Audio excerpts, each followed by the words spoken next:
Yo, what's up guys, PKSparkxx here. Yes, I am live again on Sunday. Even though I said it's moving back to Saturday, now we're here on Sunday as well. Expect not one, but two uploads of Yu-Gi-Oh content every single Saturday, every single weekend, Saturday and Sunday. Now this is how we're going to do it.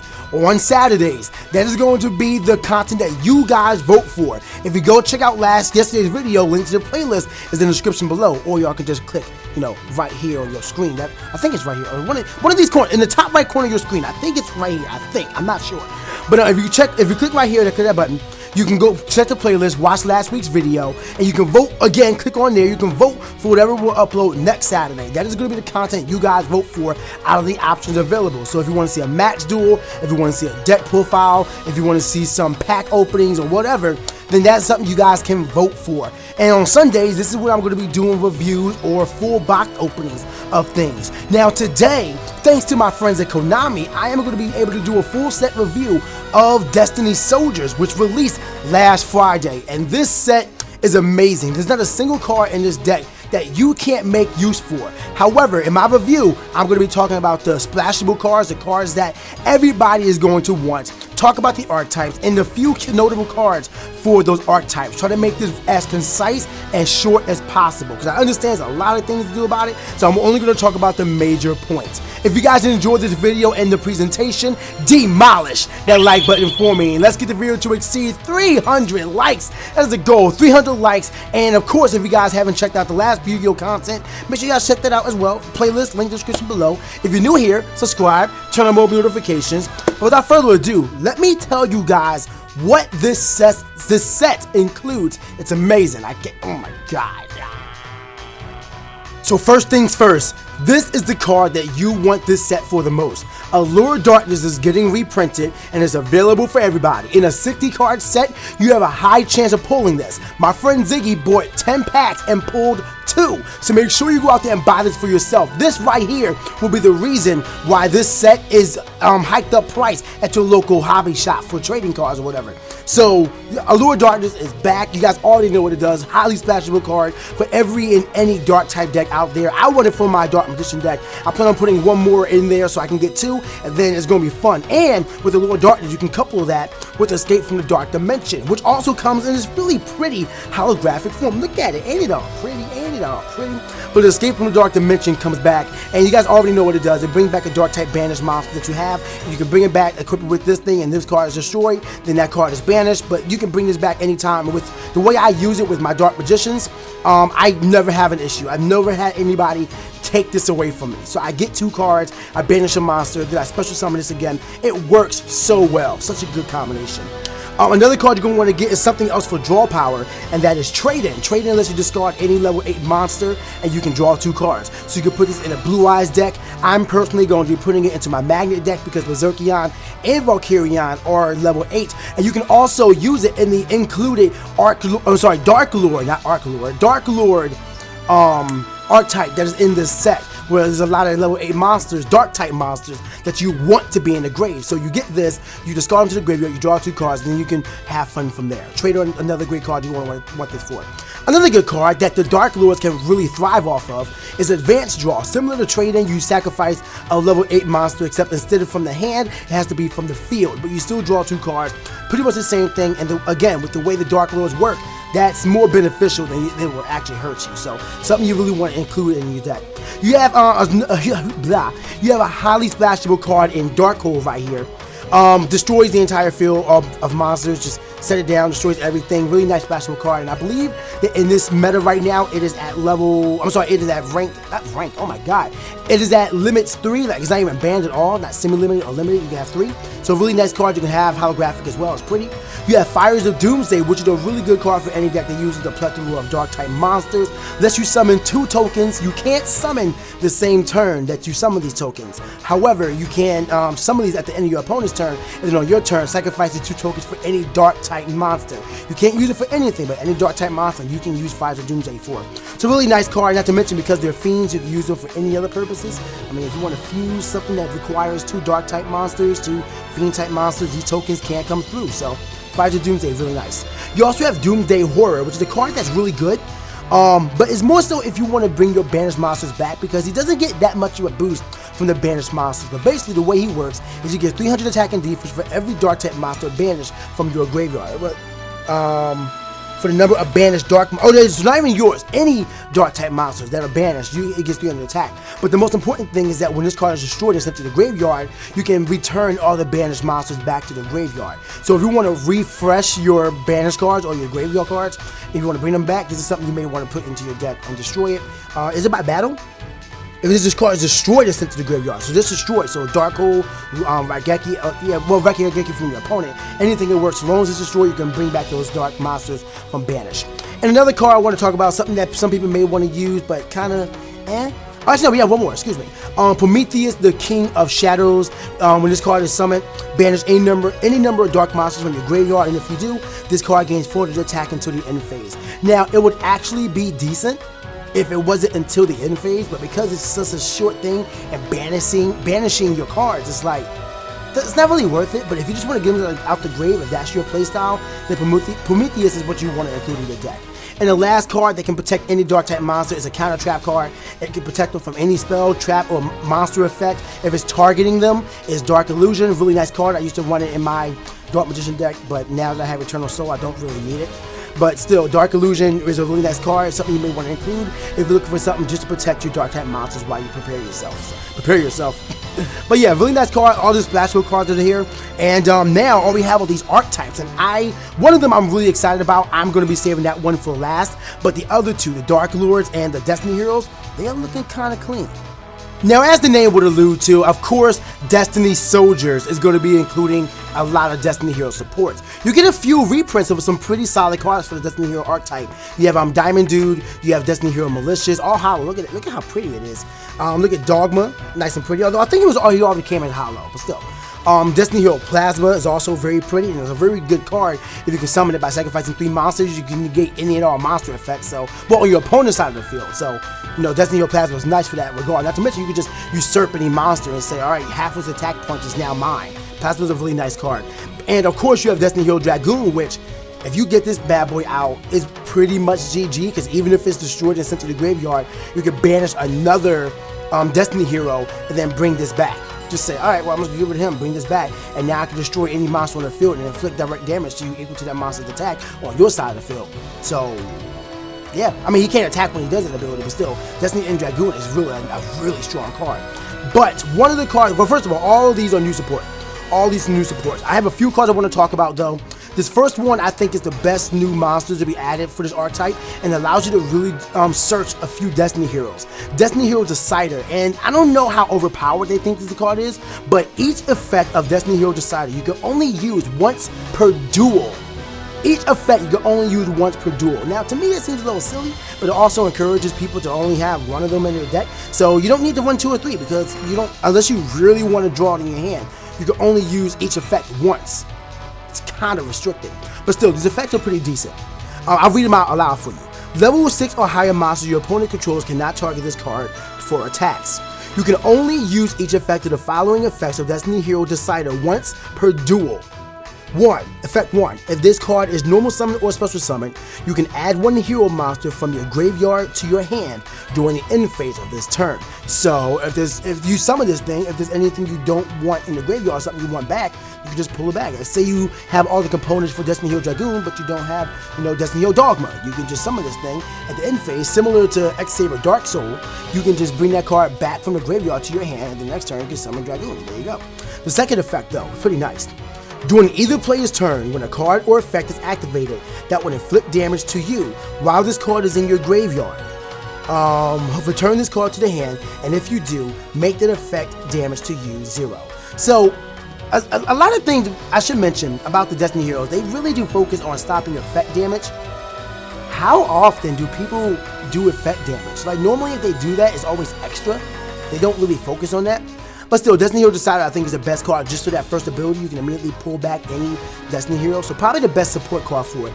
You also have Dynatag, which lets you, you can discard this card and take no battle damage from that battle. And if you do, each player takes 1,000 damage. So there you go. And I guess that's when Decider would come in. You can also banish this card from your graveyard, then target a Destiny Hero monster you control and have it gain 1,000 attack points until the end of your opponent's next turn. So you can do it on your turn, or when your opponent attacks, you can banish him or discard him. What is it, banish? Yeah, banish, excuse me. You also have Drill Dark, a pretty nice card. DQ'd, he's trying to be something nice, kind of like Rottweiler for E-Heroes, but he just kind of falls to the wayside. I think he will actually slow a deck down. Dark Angel is a card that I think is really interesting. If you have 3 Destiny Heroes in your graveyard, you can discard this card and target 1 Destiny Hero monster in your graveyard and special summon it to your opponent's side of the field in defense mode. Now, why you would want to send one to your opponent's side of the field, I'm not quite sure. However, if you sent Dark Angel to your opponent's side of the field, then I can understand why this thing will work. Because the second effect is, when a spell card or effect you activate resolves. Now, I should mention that when it says you activate resolves, if this card is on your opponent's side of the field, then when they activate an effect or when they activate a spell card, the following effect will happen. It will negate that effect, and if you do, or if it did not have an effect, destroy that card. So you can put this card on your opponent's side of the field and make it to where they can't use spell cards or monster effects unless they get rid of this card. They could probably tribute it or whatever they want to do, but if they tribute it, then they could ruin their summon, you know, because a lot of cards don't really work on just sacrifice. How often do you ever see people sacrifice monsters for Blue Eyes in the Blue Eyes deck? Let's be real here, you know, but that's the idea. You can slow your opponent down with this Dark Angel. So I really do like this card. It's pretty decent. Celestial is a card you can discard this card and 1 Destiny Hero. When you have no cards in your hand except the turn's cards in the graveyard, you can banish this card and 1 Destiny Hero monster from your graveyard to draw 2 cards. There you go. So discard this card and wait, you can tribute? You can banish this card and 1 Destiny Hero monster from your graveyard to draw 2 cards. So if this card's in your graveyard and no cards in your hand, you can bring this one to kind of like reload your hand. It's again another slow card, really specific in the fact that you can't have any cards in your hand to use that effect. It's kind of slowed down. You have Dystopia, which is nice. You can target 1 level 4 when it's summoned. You can target 1 level 4 Destiny Hero monster and inflict damage to your opponent equal to the selected monster's attack. But otherwise, the secondary effect isn't really that much. I can't see people really doing anything with Destiny Hero Dystopia, but I do like the name. I like the name, and it only takes any 2 Destiny Heroes to summon, so, I mean, it's splashable. You can include it if you have an extra space in your extra deck. It's not bad. Destiny Draw is good. You discard 1 Destiny Hero monster to draw 2 cards. Really nice. Over Destiny, I never enjoyed this card. I don't see anybody ever using that Over Destiny, but it is reprinted. You have Defusion, which is a nice card that lets you fusion summon on your opponent's turn because it's a trap card, and the monster that is special summoned from this fusion card cannot be affected or destroyed by battle or card effects until your opponent's next turn, or until the end of the turn. Wait. It cannot be destroyed by battle or by card effects this turn. Okay, this turn. Only Destiny Hero monsters can be used for fusion materials for fusion summon using this card's effect. But I mean, if you're using a Destiny Hero deck, that's not bad. You can get a free summon off with this thing. So I think they have to be on the field from your extra deck. Well, no, using monsters you control as so they have to be on the field. You can't do anything from your hand, but still, if they're destroying your monsters, they use Darklord Archetype. Just say, you know what, I'm going to fuse this. You can bring it Dystopia because any 2 Dark type, and then you have a better monster on the field you can do something with, so you can avoid attacks. And of course, you have Destiny Signal. I don't know why I had that one last and not this. Well, I don't know why I had this one last and not the Defusion. But Destiny Signal, it's like it's Hero Signal. When a monster is destroyed by battle, you can summon 1 level 4 lower Destiny Hero monster from your graveyard, from your deck. Excuse me. So I mean, it's decent. I like it archetype. I never really was a fan of the Destiny Heroes. However, I do see a few key choices that you may want to use. But Destiny Heroes, they just kind of always seem lackluster to me. Like as their own. If you want to splash them in, then by all means rock out. But Destiny Heroes, they effect. You got some support for them, so there you go. This archetype I think is going to be really cool. We are upgrading the Dark Lords or introducing the Dark Lords. I don't know. I should have actually looked into this one, but I mean, you have a whole bunch of Dark Lord cards in this set as well with Destiny Soldiers, and it does so much. So we have Dark Lord Nurse Reficule, you have Dark Lord Asmodeus, you have Dark Lord Superbia, you have Dark Lord Ada Array. Okay, make easier to pronounce names.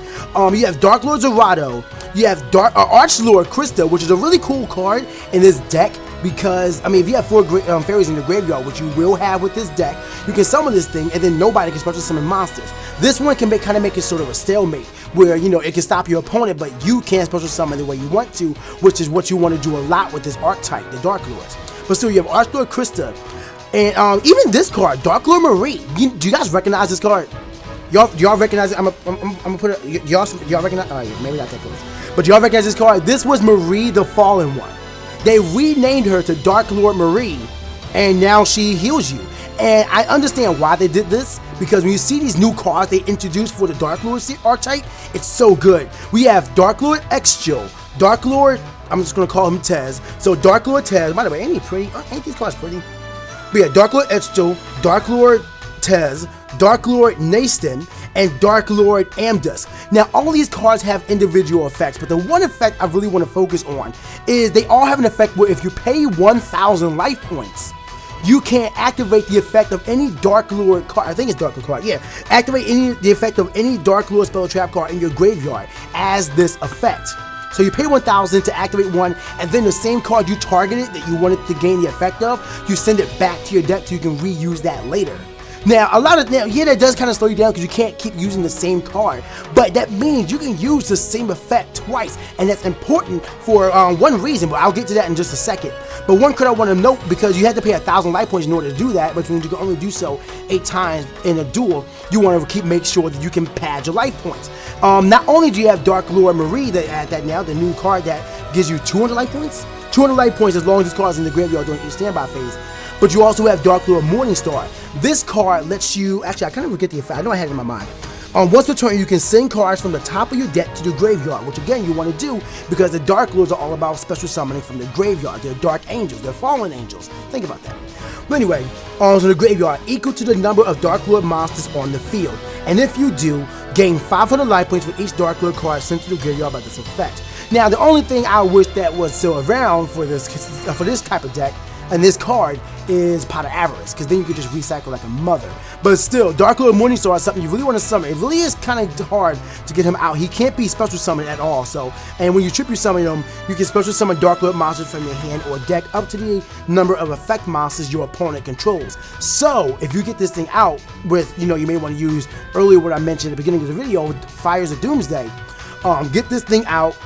Special summon your Dark Lords from the graveyard, get a whole bunch of life points back, activate the effects. Morningstar is such a clutch card. So this is the reason why, if no other reason, you're going to want to have Fires of Doomsday in your deck. That way, during the end of your opponent's turn, you can activate Fires of Doomsday, summon this card from your hand, swarm the field with your Dark Lords, use the effect to send to the graveyard, padded life points with the other Dark Lords, such as XJ and Tez and Amdusk and whatnot. You can activate the effects such as Dark Lord Enchantment, which is a really good card. You can send one Dark Lord monster from your hand or face up on the field to the graveyard, and then take control of one face up monster your opponent controls until the end phase. You can activate that if you want, and you can do this during either player's turn. So you can activate this trap card, and then you can send it to the graveyard, and you can activate a monster effect because you can do that during either player's turn, and activate it again. You can sacrifice 2 of your Dark Lords to take 2 of theirs. I mean, I don't understand why you would want to do it during your opponent's turn, but hey, maybe they activate Polymerization. You're just like, nope. Just take it away. So Darklord Enchantment is another an option you can have. Another option is Darklord Rebellion. You can send one monster from your hand or face up on the field to the graveyard to destroy one card in the field. Now, it's a little I like it. It's something you can do, but to be honest, I don't really appreciate it. Like, you can just have Solemn Strike, Solemn Warning. You can have, what do you call it? Twin Twisters. If you want to, because you have to discard a card from your hand. This one is not specific. You discard any card, and you can make it a Dark Lord card, or if you don't have a Dark Lord card, you can discard a spell card, then activate the effect later using any of the Dark Lord cards. So it's alright for this one. Dark Lord Contract is a really good card that lets you special summon a Dark Lord monster from the graveyard in defense mode, and I believe you can only activate 1 per turn. But again, this is when the monster effects that lets you target a spell trap card that says Dark Lord in the text. You can activate that effect again, so you can get twice of these effects. And then this card is going to put the whole Darklord archetype together.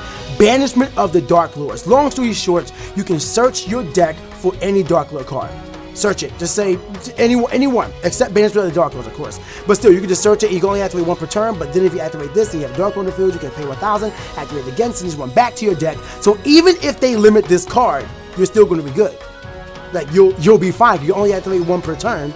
It's just that if you have 3 in your deck, then you have a higher chance of using it. But this is definitely the card that pulls this whole deck and archetype together. Something that any Darklord deck is going to want to have, like 3 of, until you can't use it anymore. So One card going with the Darklord Archetype, there's a lot of cards in this set you're going to want to use for it. Veil of Darkness means that if you draw a Dark type monster during your draw phase, you can discard it, send it to the graveyard to draw another card, and then if you draw another Dark type monster, send it to the graveyard, draw another card, and then, you know, keep reversing this. There's a lot of draw power as well as milling your Dark type monsters into the graveyard. You have the beginning of the end, where if there are 7 or more Dark type monsters in your graveyard, you banish 5 of them to draw 3 cards. You can go back to what I was saying earlier with Escape from Dimension, bring back any of them that you may have banished, and then you can summon like Darklord, or not Darklord, Krista, any of them really. Darklord, Morningstar, no, not Morningstar, you can't do that. You can do Tez, I like Tez, Ixchil as well, you can do her. So really, you can do her. Anyway, really a nice card you can have, although I really wouldn't recommend it. Dark Eruption can work for the Dark Armageddon card, and not Dark Armageddon, the 1400 monster that's kind of like Marauding Captain. You can discard 1 Dark type monster from your deck to your graveyard. You can also use it for Warrior Digreffer. No, you can't actually. Warrior Digreffer is 17, but you can still include that in this deck. Creeping Darkness banishes 2 monsters from your graveyard, so you can add 1 level 4 dark monster from your deck to your hand. So you can search out the monster I was referencing. I can't remember the name of. I know it. I just can't think of the name right now. You have Dark Mambu. I don't really recommend this one, but you can. If you control 3 or more Dark type monsters, you can target 1 face-up card in the field and banish that target. It's alright, but there are so many better options that aren't so restrictive with the activation cost. Hecatrites you're gonna want to have in your deck because you can search out. Oh, that's not supposed to be there. You can search out Valhalla Hall of Fallen by discarding Hecatrites to send them to your graveyard and say, hey, I want this one. And this card, if you control no monsters, you can special summon any fairy type monster from your hand. You must control no monster to activate the Vizath's effects. That's it. That's it. So in other words, if you activate this effect, your opponent throws Ojama Trio on, then you can't activate this effect because you have 3 monsters on the field, even though the tokens, it still counts. But Valhalla Hall of Fallen is still there, and Athena is really good as well. You can tribute 1 fairy type monster you control to bring another one back from the graveyard. The only thing is that you cannot tribute Athena, and every time a fairy type monster is summoned, you can inflict 600 points of damage to your opponent. So it's a nice little added bonus, but you really want to use her just to recycle your fairies from the graveyard and just kind of have fun with it. So Athena, really nice solid card you can have in your deck, and not to mention, because you're adding some light type monsters, if you want to be that guy, you can throw in Blacklisted Soldier, Envoy at the beginning and end, Envoy at the beginning, there you go. So yeah, I already talked about extra and whatnot. These are the prime cards and monsters I really do love from this set regarding the Dark Lords, and they do the darn thing, man. I love it. I think that Dark Lords, if someone puts enough time into it, that could be a really promising deck. You know what sucks? I really did try my best to speak very concisely about these cards, and I felt like it, and yet we're still at like 20 minutes. I hope you guys are still enjoying the content in the video and the review. If you are, please remember to hit the like button for me. But again, if you guys know anything that I can do to improve on this type of review for a set, let me know in the comment section below. Your opinions are truly, truly appreciated. But anyway, we have the Abyss Actors coming out here, and I really am interested in this archetype. So much so that I'm willing to go against what I said earlier when I got back into the game, that I'm never using pendulums, because these seem really interesting. The Abyss Actor monsters tend to focus on summoning each other from the extra deck and from the deck, depending on what card it is. So you can search out whatever card you need, and you can pendulum summon them either from the pendulum zone or from the extra deck when they're face up. You can even use the spell and trap cards that are in this archetype to send Abyss Actors to the extra deck face up. It's a really interesting archetype. And another thing is that a few of these monsters focus on when you destroy, like such as Evil Heal. Evil Heal, let me show you guys real quick. Evil Heal, come on, where you at, Evil Heal? Where you at, Evil Heal? Evil Heal, Evil Heal. Come on. Yeah, here we go. This is Evil Heal, the big beat stick of this deck. Dark Fiend type Abyss Actors. And when this card destroys an opponent's monster by battle, you can target 1 Abyss script spell card in your graveyard. You can set that card. And then you have this card, Abyss Actor Superstar, that you can set 1 Abyss Actor, you can set 1 Abyss script spell card directly from your deck, but it is sent to the graveyard during the end phase. So these monsters search out these very important spell cards, which are these Abyss scripts. And these Abyss scripts work for the Abyss Actors, and they allow you to do several things, such as swarming the field and whatnot. But the one that I feel is most important is actually we have Abyss Actor Fantasy Magic, Abyss Script, Opening Ceremony, Abyss Script, Fire Dragon's Lair, Abyss Script, Rise of the Abyss King, which is a really good card. But this one, Abyss Prop, this one does the darn thing. Abyss Prop protects all monsters from being destroyed the first time in battle. All Abyss monsters are protected by this. Not to mention, once per turn, you can target 1 Abyss monster, and they cannot be targeted at all by any effects. Not they can't be affected by it, not that, you know, if it targets them, then negate it. No, they cannot be targeted or affected by any effects. So in other words, it cannot be targeted with card effects until the end phase of their turn, even if this card leaves the field. So in other words, it shuts down my Dark Magical Circle. I can't do nothing. I target your monster, and you're just like, nah, Wild Wagon. And I'm like, well, poopy. Another card about this one is that all the Abyss scripts have a secondary effect where if this card is destroyed while it is set face down by an opponent's card effect, you can get secondary effects like Wild Wagon. What is it? If you have a face-up Abyss actor while this card is destroyed while it's set, you can return all cards your opponent controls to the hand. Just send them back. Like, it's not targeting, just every single card in their field goes back to their hand. And from there, you can use something like, I think it's like Gambling Crash or Bubble Crash, something like that, where if you have 8 or more cards in their hand, they discard the whole hand and draw 2 cards. That card, you can use something like that. And then you have Abyss of the Rising of the Abyss King, excuse me, where if this card is destroyed by your opponent's card effect and you have an Abyss Actor on the field, oh no, Abyss Actor, a Pendulum monster in the extra deck, you can add up to 2 Abyss Actor cards and or Abyss Script spell cards with different names from your deck to your hand. So any spell trap card or monsters you can bring in if this card is destroyed. Now, it is reliant on your opponent destroying your cards, but there are cards to manipulate that, and not only that, but you can also bait out other cards using Silent Strike and Silent Warning. They're going to want to destroy those, but they don't want to get too reckless because then they're going to be messed up by the secondary effects of every single Abyss card. And then you have Abyss Actors backstage, which is what I was telling you. If you have 2 Abyss Actor cards in your Pendulum zone, you can add 2 Abyss Actor Pendulum monsters with different names from your deck to your extra deck face up. You can only activate this effect once per turn, but that's what I was talking about earlier. Then from there, if you already have them in your Pendulum zone, you activate this in any 2, then you can use the Pendulum summoning to summon those monsters, then you can get those extra effects. It's a cycle, and it's really powerful. I think that these Abyss Actors are truly interesting, and I want to try them out so badly. So, I mean, these Abyss Actors, Evil Heals and whatnot, I am interested and I want to try them. This is easily the most interesting archetype in the entire set, and I want to try them. So, let me know your opinions on everything in the comment section below. Which archetype are you really interested in? And most specifically, what card do you really want to grab the most out of Destiny Soldiers? I hope to be able to do a box opening for this set next Sunday. We'll have to see how that one goes. And of course, the card I want to try and pull, I already told you, the archetype I'm most interested in is the Abyss Actors. And the card I want to pull the most is, of course, Allure of Darkness. Everybody in their mind wants to pull Allure of Darkness. If you guys enjoyed this video, like I said earlier, make sure y'all demolish the like button for me. Help the video to exceed 300 likes. Yu-Gi-Oh! Content uploads Saturdays and Sundays right here on youtube.com/DatHottneSS. So make sure you hit that subscribe button and you turn on those mobile notifications so you don't miss a single upload when they go live. It's time for me to dip. It's been fun. It's been real. It's been real fun. It's time for me to go. Stay hot, guys. And I'll see y'all next time.